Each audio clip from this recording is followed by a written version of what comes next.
Numbers don't lie, but they can tell different stories depending on where you start counting. Take inflation. 3.2% sounds manageable, unless you remember it was 1.4% 3 years ago. Then it sounds like it doubled. Both statements are true. Both use the exact same data. So which one gets shown to the public? And who decides? Today, those questions get asked out loud. It's 11 o'clock in the morning.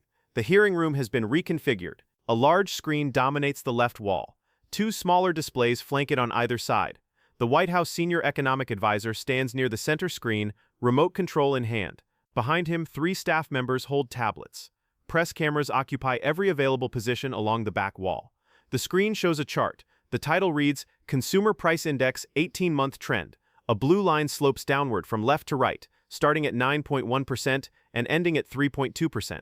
The advisor clicks the remote. The chart updates with additional annotation. He says, as this data clearly demonstrates, we have achieved substantial progress in bringing inflation under control. From a peak of 9.1%, we've reduced the rate to 3.2%. That represents a decline of nearly 6 percentage points. Representative Morris from Ohio asks about energy costs. The advisor changes the slide. A new chart appears showing gasoline prices stabilizing over recent months. Morris asks about regional differences. The advisor says national averages provide the most reliable indicator of overall trends. Morris yields his time. Representative Patel from Arizona asks about wage growth relative to inflation. The advisor clicks again. The screen shows average hourly earnings trending upward. He says real wages are now outpacing inflation for the first time in over a year. Patel asks, since when precisely? The advisor says, since the 4th quarter of last year. Patel yields. Alexandria Ocasio-Cortez sits 4 seats from the center. Her notepad is open. She's written 4 short lines. Her pen is uncapped, resting at the edge of the notepad. She's not looking at the advisor. She's looking at the screen. The chairman says, the chair recognizes Representative Ocasio-Cortez. OOC doesn't look away from the screen immediately. Then she picks up her pen and writes one more line. She looks at the advisor and says, thank you for the presentation. The advisor nods. Of course. OOC pauses. She's still looking at the screen. Then she says, the chart currently displayed shows an 18-month period. Is that correct? Yes. That's the period during which we've seen the most significant progress. Why 18 months? The advisor shifts his weight slightly. That's when inflation peaked. We're showing the trajectory from peak to present, but inflation existed before that peak. Of course, but the focus here is on recent policy effectiveness. OOC writes something on her notepad. Then she says, could you display the same chart starting from 3 years ago instead of 18 months? The advisor hesitates. We can, though it will include the initial inflationary period.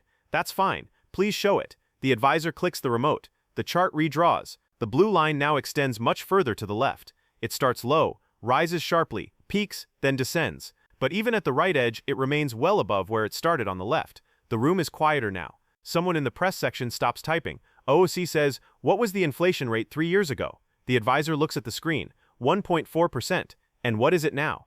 3.2%. So over 3 years, inflation has increased by 1.8 percentage points. Yes, but it peaked much higher and has since declined. I understand. But if someone looks at this 3-year view, they see inflation more than doubling from baseline. That's one interpretation. Is it inaccurate? No, but it doesn't reflect current momentum, and the 18-month view doesn't reflect the full increase. The advisor doesn't respond immediately. Then he says, we selected the time frame that best illustrates policy impact. OOC sets her pen down, both hands flat on the table. Could you show both charts on the screen simultaneously? The advisor looks toward one of the staff members behind him. They exchange glances. He clicks the remote. The main screen splits vertically. On the left, 18 months showing decline. On the right, 3 years showing overall increase. OOC says, thank you. Both charts show the same data. Both are accurate, but they tell very different stories. One shows success. The other shows a problem that's only partially resolved. Which chart was included in the press packet distributed before this hearing? The advisor says, the 18-month view, not the 3-year view. Correct. Why? We chose the chart that best represents current conditions, but both represent current conditions. One just has more context. We had to make a selection. OOC picks up her pen. She writes something. Then she says, let's look at core inflation. Could you display that measure? The advisor clicks. A new chart replaces the split screen. It shows core inflation excluding food and energy. OOC says, what does this show currently? Core inflation is at 2.9%, and 3 years ago, 1.6%. So core inflation has increased by 1.3 percentage points over 3 years.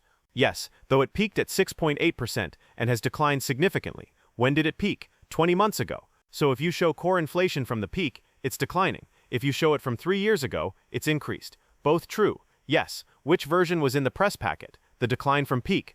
OOC writes something else. Then she says, can you display food price inflation? The advisor clicks. A new chart appears. OOC says, what's the current rate? 4.3%. And 3 years ago? The advisor pauses. 2.1%. So food prices are rising more than twice as fast as they were 3 years ago. The rate of increase has slowed from its peak. What was the peak? 12.2%. When? 19 months ago. OOC writes something on her notepad. The room is very quiet now. Representative Morris is leaning forward. Patel has stopped reviewing his notes. OOC says, was food price inflation included in the press packet? No. Why not? We focused on overall and core inflation metrics, but food prices directly affect household budgets. Yes, but core inflation is the standard economic measure, standard for economists, but families buy food. The advisor doesn't respond. OOC sets her pen down. Let me ask about something else. The charts you've shown use year-over-year comparisons, correct? Yes. Can you show month-over-month data instead? The advisor clicks. The chart changes to show individual monthly bars rather than a continuous line. OOC says, what do the last 3 months show? The advisor reads from the screen. 0.4%, 0.5%, 0.4%. So inflation is running at roughly 0.4 to 0.5% monthly. For those specific months, yes, which annualizes to approximately 5 to 6% if the trend continues. Monthly data is volatile. Year-over-year smooths out fluctuations, but it also smooths out acceleration. It provides stability in measurement, and the month-over-month data wasn't in the press packet, no, because it shows higher current rates than the year-over-year figure. It shows more volatility, or more recent momentum. The advisor shifts his stance. Both measures have analytical value. OOC picks up her pen again. She writes one line.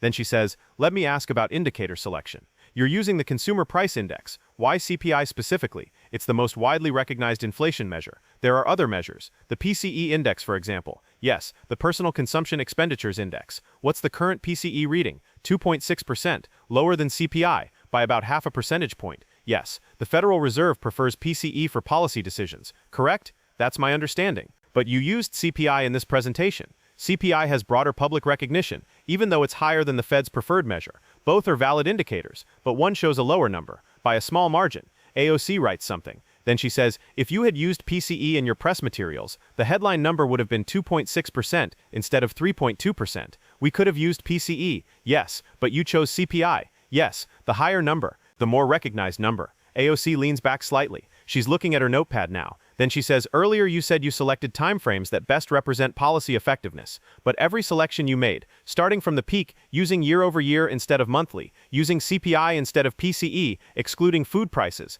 every single choice presents inflation in the most favorable possible framing. Is that coincidental? The advisor says we made methodologically sound choices. I'm not questioning the methodology. I'm asking about the pattern of choices. Different audiences require different presentations, but the press only saw one presentation. We provided the most relevant data. Relevant to what? The advisor doesn't answer. The chairman shifts in his seat. One of the staff members behind the advisor whispers something. The advisor shakes his head slightly.